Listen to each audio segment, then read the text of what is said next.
Hello and welcome to the Join Dota League Season number 5, American Division 2. This is going to be a two-game series between Buyback Boulevard and Team Eatz. It's been quite a while since I've cast Team Eatz, and this is my first time I've had the pleasure of casting Buyback Boulevard. So it should be pretty interesting. Always fun to see some new blood inside the scene, and well, this should be an interesting match either way. We'll open things up for Buyback Boulevard with an IO first pick, and Team Eatz will instantly respond with a Witch Doctor Clockwork. As far as our bans, we'll see the 3 Spin Lords taken out in the first stage, as well as Lion, definitely deserving of that spot. As far as the analysis for the picks that are already on the board for both sides, I quite like Eatz's response to the IO. It gives them a lot of tools to deal with that global gank. The Paralyzing Cask, really annoying for most IO combinations. If you see them coming in, more often than not, you can spot them away from creeps and away from allies where you get that cast perfectly bouncing between the two of them. Then Death Ward can be absolutely destructive, and then Clockwork also really good at isolating the IO and being really disruptive for most of the partners of the Wisp, which are usually melee, and Cogs are going to be really annoying for that, as well as having a nice global ganking hero to somewhat counteract that and kill off the Wisp. Once isolated, the IO is not very long to last. But then again, Buyback Boulevard will pick up the Bristleback to follow that up, and is going to be a very potent threat with the Tether as well as the Overcharge at his disposal. So both teams are getting a pretty decent trade when it comes to these first 2 picks. Buyback Boulevard definitely have something already in mind for what they want to do, and we'll have to see if it pays off for them.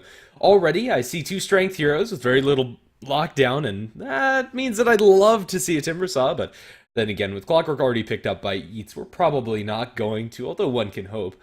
We'll see Sniper banned up by Buyback Boulevard. Not exactly sure if that's a necessary ban, but if they don't go for any Blink Initiators or for any further gap closers other than just the IO Bristleback, can be very annoying. With those headshot procs, and Bristleback can be slowed down very heavily, and Shrapple very annoying for him, and maybe more than anything, just a hero they don't want to deal with. I can respect that. PA, the ban coming out from Eatz and Storm Spirit, taken out by Buyback Boulevard in return. The PA would have given them an alternate combo with the IO, and maybe that is what Buyback Boulevard are planning after all. Maybe the Bristleback isn't going to be tied to the hip of that Wisp throughout the entirety of this game, but for the most part, both teams have plenty of room to grow inside their lineups. Eatz especially could go in pretty much any direction that they want to. They're not really tied into any specific corner, and right now the Venge changes pretty much nothing. It's going to be a really useful utility support for them to have, and one of the most sought after support duos is on their side, with the Witch Doctor and the Venge both at their disposal. Would have been a really good pick for Buyback as well, so somewhat of a deny pick there, but really can't go wrong with the Vengeful Spirit. Just so much nice utility to have for your team. You can't really say no to extra physical damage between the Wave as well as the Vengeance Aura. Single target stun, yes please, and then Nether swap. We've seen it a million times, and it's probably not going anywhere, to be honest. I think Venge is pretty staple in the meta, unless she gets incredibly hit by the Nerf Hammer, which I don't think is going to happen. I think Venge is in a pretty good place. Well, for Buyback Boulevard, we'll have to see what they settle on. It would be really nice for them to pick up something to start fights on their own terms. They'll probably shy away from the Bat Rider, but maybe Tidehunter is something that they're interested in going for, but would leave them very cooldown reliant, so maybe they have something else in mind. Maybe they go for their secondary support, but at this point, pretty much all of those tier 1 quote-unquote supports are pretty much taken out of the pool with Lion, Witch Doctor, and Venge. Yeah, right now it really feels like it's kind of up to Buyback Boulevard to flavor this draft in any specific way, and it's going to be a Necrophos. A ridiculous amount of sustain when you factor it all in, with the Tether regen coming out, especially on the Bristleback. Killing off this Buyback Boulevard team is going to be pretty darn difficult for Eatz. Their burst damage is pretty much all in the Death Ward of the Witch Doctor, and given the way that Bristleback is tending to build, as well as just having so much defensive support behind him, I don't think that in of itself is going to be enough, and honestly, I really want to see that Timbersaw I was talking about earlier. Maybe throw it towards the mid lane. Or even a Zeus wouldn't be terrible either. They want to be starting and finishing these fights very quickly, as if Buyback Boulevard are able to sustain them out and sit through them, they'll get many stacks of quills onto you, many pulses coming out from Necrophos, and as well as just being able to instantly kill off a hero with that Reaper's Scythe. Right now, Buyback Boulevard have a very self-contained first 3, and although they're pretty excuse me, Lockdown Light. They are very scary, just the same. Shadow Fiend going to be a choice for Eatz, and is going to offer them some amount of burst damage, as well as nice combo with the Vengeful Spirit in return. So maybe it's going to be enough for them to deal with Buyback Boulevard's very tanky frontline. And is also going to abuse the fact that they don't really have a great way to get the jump onto the Shadow Fiend. Maybe a Blink comes out for the Necrophos, but outside of that, Shadow Fiend is going to be pretty comfortable sitting on the back lines. And another weakness of the IO is that he's not really prone to look for ganks and actually punish the Shadow Fiend inside the laning stage, whereas the Witch Doctor and Venge are more than capable of helping the Shadow Fiend out in that department and ensuring that his laning phase goes nicely. So I think this is a good pick for Shadow Fiend, and a good pick for Eatz in the Shadow Fiend. And honestly, I'm not sure why I didn't think about it. Usually, I think we just expect the Shadow Fiend to be banned at this point, but left through the pool, it's going to be at Eatz's disposal.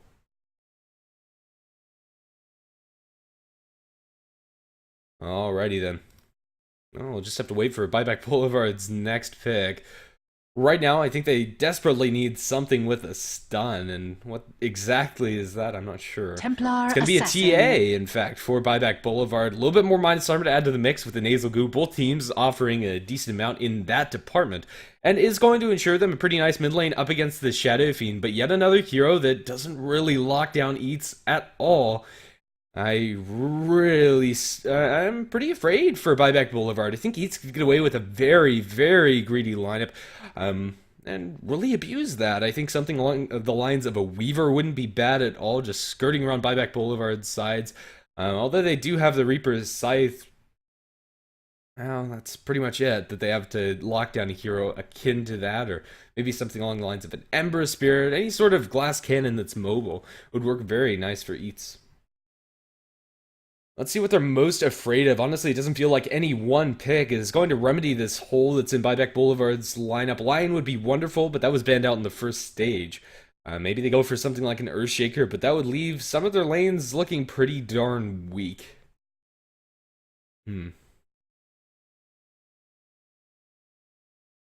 Yeah, honestly, I'm not so sure.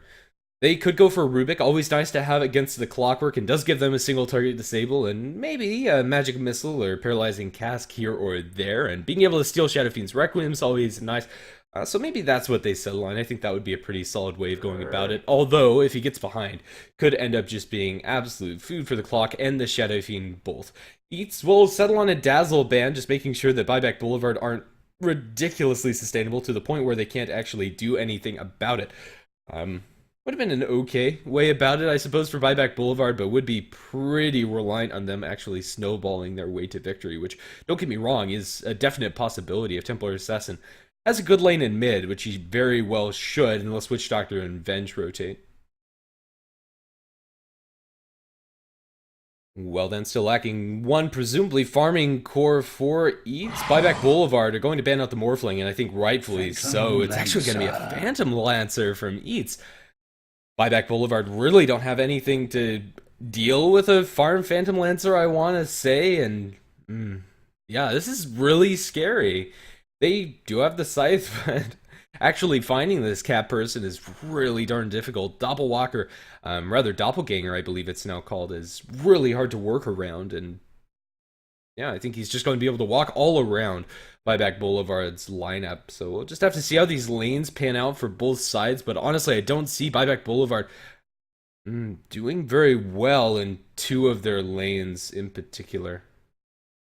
I don't know. I think a lot of it's down to the support rotations coming out from Eatz. If they play things passively, I think that Buyback Boulevard are going to be okay. And I don't think there's really a pick that's going to force them to do that. Ogre Chai going to be the last pickup for Buyback Boulevard, and I suppose he does offer that stun, and we'll give Bloodlust to both the Templar Assassin and the Bristleback, both heroes that definitely love having that extra bit of damage and move speed steroid, and can be very potent in the right hands. We'll have to see if this Ogre is lucky enough. Yeah, fair enough. Either way, I quite like Eatz lineup. I think that they just have a little bit more stable time going about through this game, but Buyback Boulevard, given the right space, could completely snowball out of control, and we'll have to see if they're going to get that room. As we load into the game now, both teams have been fluxing when it comes to their names, but I think for the most part, we're running with the full 5-man lineups from both of them. I think Lonely Boy is a stand-in. on the Shadow Fiend, if I'm not mistaken, and for Buyback Boulevard. Meth, is it? He might be as well. Either way, we'll go ahead and introduce the Radiant side of the map. It is Team Eatz. And on the Shadow Fiend, it is going to be Lonely Boy. Zero going to be playing on the Clockwork. Both or, oh dear, what was he called inside the Join Dota lineup? I can't remember for the life of me. Azwraith going to be playing on the Phantom Lancer, pretty appropriately so. And D the D going to be playing on the Witch Doctor.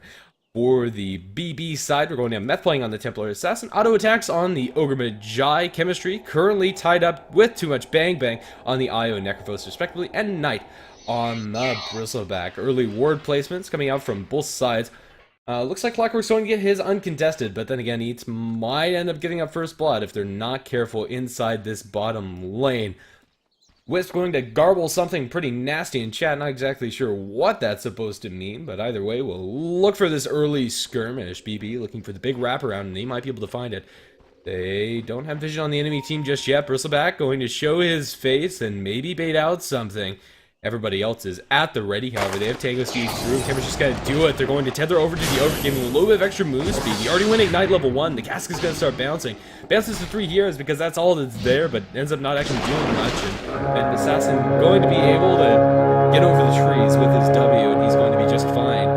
BB don't actually find anything with that first rotation, except for a bounty rune, which it looks like they're going to give the way of the TA. So I suppose it's all worth it after all is said and done, although it doesn't look like they actually secured a ward in any way, shape, or form. But might end up forcing out some sentries just the same if Vengeful Spirit expects the ward placement. Aggressive tri-lane coming out from BB with the Necrophos at the center of it. I'm not sure if I really like this coming out from BB. I feel that Necrophos probably means a little bit more levels than they're going to be offering him with this laning setup, but then again, the real winners when it comes to this lane situation are going to be the solos coming out from, excuse me, Buyback Boulevard. Mid lane, the Templar Assassin should have a great time up against the Shadow Fiend, as BB are going to be pretty much drawing the support's attention non-stop to do something about this Phantom Assassin, and the Bristleback should have a pretty good time up against the clock. That is, if he doesn't get all of his mana burned out by the cogs. But yeah, we'll just have to see. I think that Buyback Boulevard definitely need to get some sort of kills to actually keep up the momentum and make sure that they don't get absolutely level starved, which can be very problematic. They do have some bit of turnaround, or excuse me, comeback potential for Bang Bang, but not if he dies here. He's gonna need the Magic Missile as well as the cast. They stick up, but it's actually Chemistry to drop first blood on the Vengeful Spirit. The damage is too high. Now Azwraith is getting turned around upon. The tether plus the stick heals is just doing a lot of work for them. Azwraith is getting run down. They have another Ignite cooling down. Azwraith should die. Just gets bashed down. Chemistry gets a double kill on the Aya. Cass going to bounce back and forth from the Necro as well as the Ogre. Goes through all of them. But looks like in the end, Buyback Boulevard going to be able to make it out with some heals being thrown back and forth through the tether. Auto attacks is also in fighting shape. 2-0 start for Buyback Boulevard, and this is pretty much as good as you can ask for them. Really did not expect that Magic Missile Paralyzing Gas combination to fail as hard as it did, but I guess I underestimated the ability of the IO to heal up at this early portion of the game with that very early stick, which didn't really feel like Eatz expected that either, just even at this early stage, not able to eat through the sustain to bring to the table, and that bodes very poorly for the future. Bottom rune going to be spotted by the Ogre, gets an Invis rune for his trouble, but walks straight into a sentry, so I don't think Eatz are going to get caught out by this in any form or fashion, or at least in anything major, although they are going to be forced to play defensively. Up towards top, Clockwork finds himself a solo kill onto the Bristleback.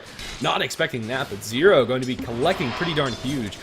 And a nice swing towards his favor. He had a lot of stacks of quills onto him, but with the stick already at the ready, it seems that's the item to talk about for the most part. Auto attack's going to swagger his way towards the mid lane. Shadow Fiend probably should know that this is coming, but he might end up just walking straight into the Ogre. I think he spotted eyes onto him and shouldn't die, but maybe I spoke too soon. Lonely Boy is in a vulnerable state. Templar Assassin can do a lot of damage if they actually lock him down, or maybe Ogre decides for the bottle snipe. We'll just have to see if it's going to be successful either way around. The Clockwork going to be pursued by the Bristleback, and it looks like Knight's going to return the favor, but Cog's going to bounce him back and out in the tower. Not getting turned around upon. They have the TP coming in, but it's not enough to secure the kill. Well, then it's just going to repel him. That's all it's going to serve to do. The courier is going to survive in mid, and Ogre doesn't find an opening onto the Shadow Fiend. So pretty much everything's been diffused. Necrophos going to steal this pole camp. Even though they didn't block it, they'll be more than happy to farm it up and get a little bit of extra gold for too much bang bang. And their Templar Assassin is, as to be expected, doing very well inside that mid lane, although Shadow Fiend isn't getting shut down, which is very hard to do in all honesty. Okay, then back to the status quo. The supports are all down towards this bottom lane, unless we have some major misplays inside mid. I don't expect anybody to die, and pretty similar story for top, although there is more killing potential there, I feel. Just have to keep a close watch on all the HP pools of these heroes. Phantom Lancer is not farming that great in the bottom lane, but then again, Necrophos is not getting as much as he would probably in another lane, bar the 2 kill assists. So, yeah, things are looking pretty darn even outside of those first 2 kills, and that's pretty much where the advantage is going to stay at about 1500 here 4 minutes into the game, and very minimal experience advantage. Witch Doctor and Venge going to show their face down towards bottom. They don't find a rune there, and they're completely spotted out by a Dire Observer Ward, so this rotation should not net them any kills onto the Templar Assassin unless somebody makes a big misplay. They're going to find an Ogre Illusion. They're going to magic missile it up. They throw everything at it. Hashtag baited by the Ogre is they'll be happy to drain a little bit of mana of the Witch Doctor and the Venge, as well as thwart the gank attempt onto mid. And now down towards bottom, left completely alone. Azraid's in a whole lot of trouble as he eats a lot of orb damage coming out from the west. They're looking for the disable coming out from the Ogre, but can't actually find it. He's in a really awkward position over here, but now Wing back into it. Gonna get ignited to the face. They don't even need to use the Fire Blast, although auto attacks might end up losing his life. No, the heals coming out from Wisp are too much. Cast going to be thrown out, bounces back and forth. But everybody survives, and the Courier does not. 875 net worth on the sidelines. That was a bracer and a ring for Azraid, as that just wasn't deep enough inside the trees, and things are falling off the rails very quickly. For Eatz and the Clockwork also getting the screws put towards him, seemingly just by the Bristleback by himself. BB going to find themselves a very easy tier 1 tower, and even though the Venge is TPing in, this might only get them a kill on auto attack, but even that is very difficult. Templar Assassin dobbing mid, finds the Lonely Boy, and is going to be able to get that kill and should survive with it, but no, the hookshot downtown is going to secure the kill in return as Zero jams it in and puts that first hookshot to good use. Well done, 2-4 is going to be our kills, and this Clockwork is primed to do quite a lot of work, is getting a lot out of this early stage of the game, but it also feels like it kind of has to, since that's really the only Eatz hero that's getting a lot inside the core role. He's going to be rushing towards the Blade Mail, which is a fine item, but more than anything, I just think he needs to succeed with these hookshot kings. Down towards bottom, the aggression hasn't stopped yet by Buyback Boulevard. They'll continue pushing down towards bottom and just being a general nuisance. They're completely pad out of mana from the Necrophos, and they don't have a bottle on the IO, but with the clarity on the IO, they are going to be able to give too much bang bang, a little bit more bang bang into his mana pool, and he'll at least have enough for one heal at the ready. Still no major rotations through most of the lanes. All of the ones that were attempted mid pretty much have failed, and it's all been solo kills or isolated down towards bottom, but this Invis rune might prove to shake things up. The Templar Assassin does have a decent setup to look for a kill, but then again, maybe Autotex is the one to get caught out. Completely isolated, but Eatz have no idea that he's here. No Radiant Vision close, but this Ogre is letting things pretty fast and loose. He's going to block the pull, and that's really annoying for the Shadow Fiend. Cost him like 3 CS, and now they potentially dive him. But it's going to be Zero to get the kill again. Clockwork finds the Bristle back up towards top. 8 levels onto this Clockwork. Inside the Radiant Jungle, the Wisp Orb is bouncing back and forth. They will get the Venge, and now the Witch Doctor dropping low, going to get bashed down by auto attacks. And, well, by auto attacks too. Inside mid, they're diving the Shadow Fiend yet again. Templar Assassin should be able to secure this one. If nothing else, the supports are there too. That's going to be 7-3. Our kill score is Buyback Boulevard are really hitting this snowball hard. Chemistry needs to be a little bit careful. He's going to go for an Urn next onto the IO. He is only at 200 HP, however, so just need to exercise some caution. 1 raise, 2 raise should be enough, but in the meantime, Bristleback and Clockwork again going at it, and Clockwork comes out on top. Zero is just feeding off of this Bristleback at this point. If one of those kills didn't go his way, I'm tempted to say that the Bristleback would get the better half of the Clockwork in that exchange, but alas, 'tis not so, and Clockwork going to make his way back to base, and, well, with that Blade Mail, is going to be able to do quite a lot of work. Mid lane tier 1 tower not going to look too healthy, as Buyback Boulevard are pushing onto it pretty darn hard, and we'll be able to heal up through this. That's the power of the Tether Sustain with that Death Bolt from Necro. They're going to Fire Blast up the Vengeful Spirit. She turns for Magical Missile. No! One raise into the Chemistry, but not actually going to kill him off. Now Lonely Boy is going to be very lonely. The Paralyzing Cast bounces through, and Auto Attack is going to die. Now Too Much Bang Bang, as well as Math are in a little bit of trouble, but they have the Aya backing them up. Too Much Bang Bang going to TP back towards base, and he's going to make it out safely, as are the other two, and they'll find a Haste Rune for their trouble to top it all off. 5-9, the kill is game is completely full of action, and most of it is favoring Buyback Boulevard. Really, is Clockwork's the only saving grace for Eatz, as I've said it already. He's sitting at the top of the last hit chart, which is pretty darn surprising for me, as well as at close to the top of the net worth chart. If he can find the Ogre or the IO individually, he can very easily find kills, and even on the Necro and the Bristleback to a certain extent can do the same, but right now it kind of feels like Buyback Boulevard want to just look for the 5-man pushes, and we'll have to see if they're going to be able to put that together. Haste Rune on a TA is pretty much a death sentence for some hero, but we'll have to see who that hero is going to be. Right now, both teams are incredibly clumped up and don't really seem to want to do anything by themselves, except for a 0 in the TA, at least for the time being. Up towards top, we have a Bristleback now finally partnered up with Chemistry. It's going to help out this Bristleback a lot when it comes to dealing with that Pescate Clockwork, and I don't think solo kills are really a potential now, and especially once you have the level 6 available for the IO, just having that relocate out to bail Knight if things get hairy for him. Haste Rune going to be activated by the Templar Assassin, but it looks like it was mostly a defensive measure, as she took quite a lot of damage in return, but with the bottle we'll be able to sustain through this all. Well then, we kind of stalled out. We have a DD Rune top, spotted out by the Dire, but outside of that, nothing really huge is happening. The Clockwork's really the only hero that can straight up initiate a fight at this point. And, well, he just hasn't found an opening. And if he goes on this Bristleback or trades with this Bristleback, could be in a lot of trouble. Activates the Blade Mail, and now they turn around with the IO. He's dropping Knight low, but with the Necro ulti, he's going to lose his life and his mega kill spree to Too Much Bang Bang. Even though the Paralyzing Cast bounces through a couple more times, yeah, it doesn't actually stop him that much. And Witch Doctor is forced all the way off of this lane with the entire 5-man lineup coming out from Buyback Boulevard up inside the top lane. They are getting a little bit more space for their Phantom Lancer and their Shadow Fiend at this point, but really they need a lot more than just this. Lonely Boy is 0, 3, and 2, and his farm is also not that impressive for this point in the game, especially for Shadow Fiend. You'd like to be a little bit more comfortable, and this is a lot down to about the early lane when Templar Assassin does quite well. Relocate inside mid, they'll find themselves a Venge, and it looks like, yeah, Venge is going to die pretty easily. The IO orbs are a little bit far out, but once they're drawn in, it's going to be a dominating spree for Chemistry. TP out, coming up from the Witch Doctor is going to keep him alive for now. Now he's going to relocate back towards top, leaving everybody else in mid. BB can take a pretty easy Roshan if they find an opening too, and I'm not sure if this is the one, but definitely something to keep in mind, especially when you have a Templar Assassin BB, which you can pretty much solo it at this point. And with a little bit of extra goo and sustain from the rest of her team, will be able to do so. So maybe that is the course of action here, since they do have that extra bit of damage to do it that much faster. They do have to deal with the Clockwork hookshots, however, so they might want to look for a pick-off previous. And, well, maybe that's going to be down towards bottom.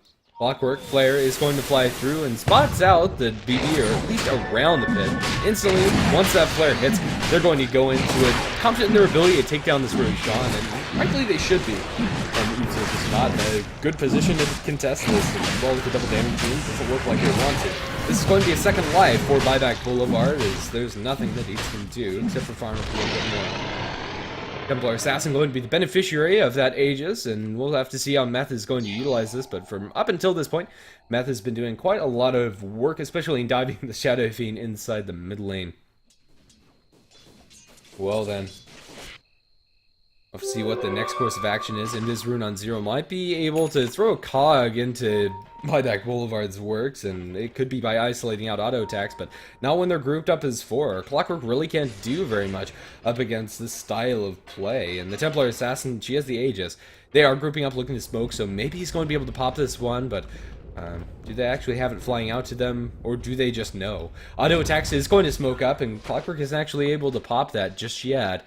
As they go high ground, maybe that's going to be the case, but it looks like Zero's just going to completely avoid the entire enemy team as they go into his woods, and they're going to find a very big fight without the clock. This is huge if they can actually get this initiation off or find an opening. And it looks like they're not going to find an opening. That's pretty much all she wrote, folks. As they'll just transition this into a tier 2 tower push down towards bottom lane. They didn't find anybody in jungle, but maybe they get the wraparound here. They'll find Kvothe over in the sidelines, queued up, and now shot down. Kvothe is going to lose his life to Necro's Scythe nonetheless. Down for 53 seconds. No way that he's getting back into this engagement. They'll chase Azraith back down towards his tower as the tier 2 is going to be pretty ripe pickings for Buyback Boulevard. The Clockwork's nowhere close. Although he does have a TP, if things get really hairy, it doesn't look like Eatz are really in any position to defend, and nor do they want to. They'll get a tier 1 tower in return in the mid lane, maybe for Lonely Boy, but not if he gets relocated upon. He's going to instantly try to TP out, and they have no way to cancel this, but the damage, just barely not enough. Shadow Fiend survives by the skin of his teeth, but in the meantime, the tier 2 tower in bottom probably not going to be so lucky.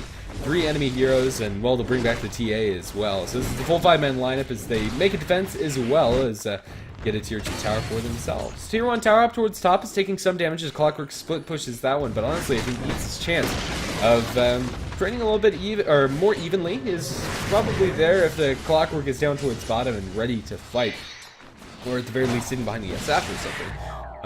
Either way, Buyback Boulevard find themselves with a nice chunk of gold advantage as well as a nice experience advantage here at about 14 minutes into the game. About 10k in the team net worth advantage, and as far as experience is concerned, it's a little bit less a little bit less incredible, but still serviceable. About 3,000, a little bit higher than that in the experience. Relocate's not up for another 30 seconds, and that's really been a big playmaker for Buyback Boulevard. They've been doing a lot of work with chemistry, and oh, so for their sake, they'll be able to continue to do so. Necroillusion's going to spot out this rotation into mid by the Clockwork, and even though it's not going to do very much other than that, at the very least they know where Clock is, and probably know that he TP'd out. Buyback Boulevard are doing quite a lot of work with the limited tools that they have as far as locking down heroes on Eatz, and really they're just keeping Eatz from getting that amount of farm. We have that mech on the Shadow Fiend, but that's pretty much the only major item they Eatz have on their core heroes outside of the Blade Mail on the clock. Phantom Lancer is still quite a ways away from being battle ready, and by battle ready I mean having the Diffusal Blade. And well, for Buyback Boulevard, they have that Desolator up for the Templar Assassin drums, as well as the Phase Boots. It is a one-man wrecking crew, especially with the amount of sustain behind her. Killing off this TA is not an easy feat, even without a BKB up for the hero. Their tower damage is also going to increase quite a bit, as we'll see on this tier 2 tower as it gets pummeled down by Buyback Boulevard, and they're going to make pretty quick work of it. Down to half health already, and at what point do they actually stop giving up these towers? I feel like they kind of need to contest. They'll spam it out every once in a while, but that spam does not last after just a Death Pulse and a Tether, if they even need to spend that. Buyback Boulevard should probably just swing up towards top and push down that lane if the other two were so easy. Wait for the next Roshan maybe before going high ground. I think that's probably a wise choice. Wait till you have your Aghanim Scepter up before too much bang bang. Wait until you have maybe a BKB on the Templar Assassin before you actually break the base. But for now, they can just constrict the movements coming out from Eatz. It doesn't really feel like they can go anywhere, and Clockwork, despite having a really good start, has lost a lot of momentum inside this game. Zero, it's been quite a long time since he's been able to find a kill. In fact, I think he hasn't found any since his 5-0 streak was taken by the Necrophos, no less, if I'm not mistaken. Well, Buyback Boulevard are going to do just that, split up and put some pressure onto the enemy team up towards top. Clockwork is in position for a pretty nice hookshot in, but we still don't have level 6 for the Witch Doctor. Where's the follow-up damage for this? That's actually close. The Shadow Fiend's pushing out mid in the meantime, and honestly, I don't think he's going to be enough to do it. He's going to jump into Math either way with the Blade Mail activated. He's going to do a decent amount of damage, but with 4 staffs already up on these supports, the Clockwork's ability to initiate these fights is very limited, and chemistry actually kills him off. Oh, that's the Witch Doctor. Ultimate going to be dropped onto the Clockwork by the Necrophos. Doesn't actually kill him off, but Templar Assassin is going to town. Too much bang bang, continuously sustaining their team, and they will chase down Zero. They don't have Blink on any of their heroes, so can't actually chase through those cogs, but he is already so slow. Are they actually going to go for that instead of the tier 2 tower? Maybe a little bit overzealous with the haste rune onto Meth. They should be able to do it. One right click is all that they need, but a defensive swap gonna, at the very least, save the clock, but not going to be so nice for the Venture Spirit as she gets desolated and fire blasted to death. Not very pretty picture there. Buyback Boulevard going to eventually set their sights on this tier 2 tower up in the top lane after mopping up a handful of really important kills for their team. And all they really had to commit as far as meaningful spells is concerned is that Necrophos, and that's going to back up pretty soon anyway, since it was a very extended fight, and that's exactly what Buyback Boulevard want. Lucky enough for Eatz, their heroes are pretty low level and will be up and ready to get into this fight. hear about, so maybe we'll be able to mount a high ground defense, but I just don't see it happening without the Death Ward coming out from the Witch Doctor. Lucky enough, they don't have to deal with an Aegis onto the TA anymore, but even without the Aegis, he's still a monster.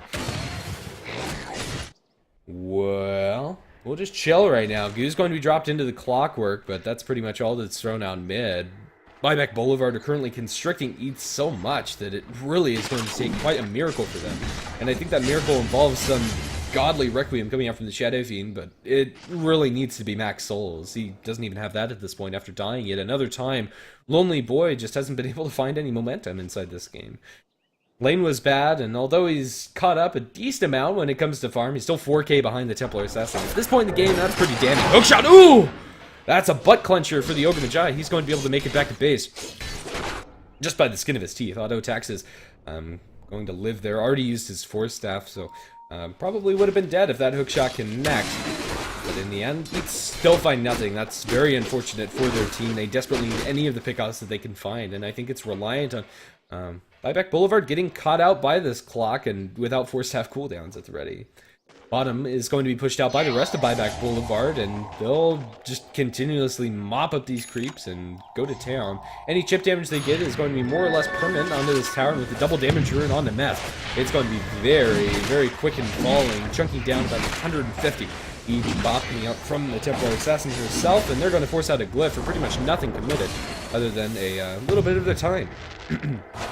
They'll back off now and heal up a little bit more, but right now the sustain is doing wonders. That's your Aghanim Scepter flying out for the Necrophos and a Yasha for Meth. Not going to go for the BKB, but I suppose you can afford to go for the greedier play if you are this far ahead. It's just going to invest all the way into the, movement speed build, but Clockwork jumps in, trying to put an end to that, but the heals are just too strong. They can't do anything.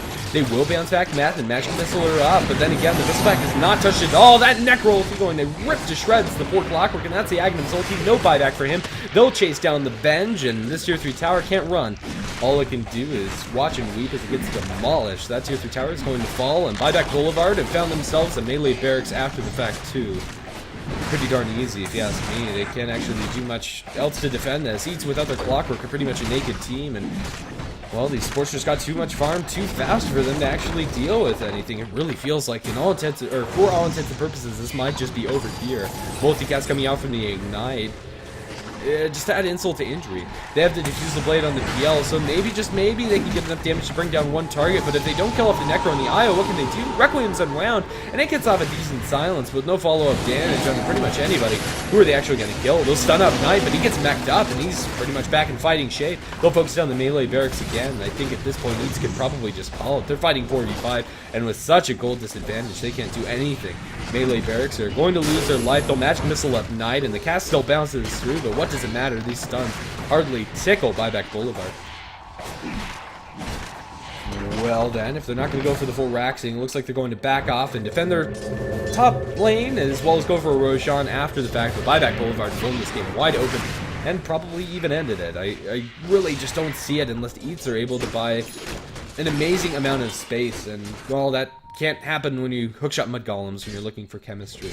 Really unfortunate for them. I thought this Clockwork would be able to do a little bit more, but by the time he actually started roaming around and trying for ganks, everybody from Buyback Boulevard was pretty much entirely online. And, well, at this point I don't even think he'd get a solo kill onto the IO in reality, unless he gets the blade mail damage on all of the IO spirits.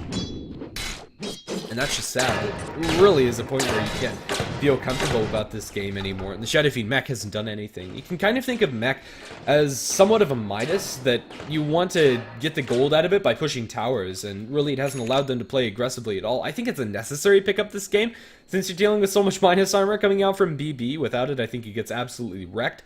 But then again, it really hasn't paid off for the rest of his team, at the very least. He will have a BKB soon, and Lonely Boy still does a decent amount of damage, but as we've already seen, not enough to actually cut through Buyback Boulevard's team. I'm running out of things to say. I think that Buyback Boulevard, although they're taking the safe and easy path, and there's really no shame in doing so, go for Roche before you go for the complete Raxing. As long as they don't stop this aggression in the next 15 minutes, I want to say they should be fine, and just look how fast Roshan falls. That's Meld Strike, that's your Desolator, and that's your Goo, and well, that's a dead Roshan. Aegis going to go their way, they're going to give it to the Necrophos, and I think that's completely fair enough for their team. It's going to be a Bloodstone for the Necro if he actually finishes that before the game's over. That kind of feels like it's not going to happen. They have the BKB on the Templar Assassin. Honestly, I don't think there's anything else to wait for in this game. This is probably where Buyback Boulevard are at their biggest peak relative to the enemy team when it comes to raw power, and 20k net worth at 23 minutes in, and almost 10,000, or rather 8,000 inside the experience. I think the numbers kind of agree with me there. Then again, Buyback Boulevard do not know about the raw numbers, but I think they should know that they do have a huge advantage and should just go up top lane. They'll draw the lines there, and it looks like that's going to be the course of action for them.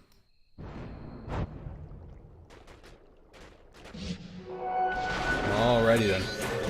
TP away from Asprey. It's going to keep him safe, but that's pretty much all it's going to do. It'll drain a little bit of mana from Myth on the return out, but yeah, right now this Phantom Lancer just can't do enough split pushing. Honestly, old PL probably would be a little bit better for Eatz than the current fighting iteration of the hero. They just haven't been able to put together that big, scary mid-game team fight that they would have loved to do so.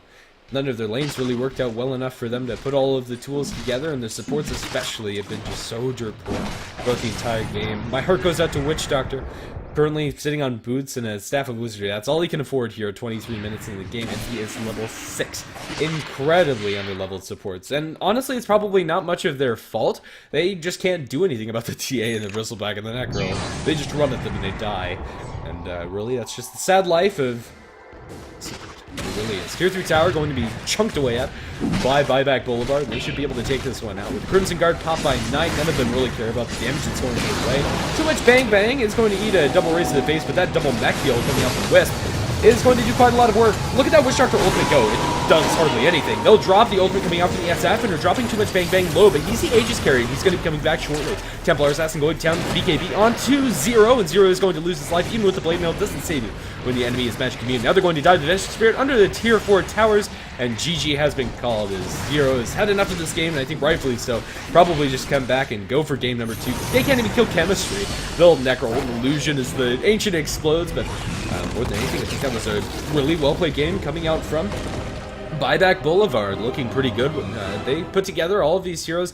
I was a little bit hesitant. It felt like their draft was not very stable, let's say. If their lanes didn't go well, they would have a hard time putting it together, but their lanes went well, and look what happened. You have like almost a 700 net worth Templar Assassin, IO Bristleback Necrophos that could never die, and then throw in a multicast here and there. Their team ended up working out wonderfully. Thanks for watching. We'll have game number 2 up next here on HeflaTV. Hopefully I have somebody joining me then, but either way, I've been GrandisV. See you soon.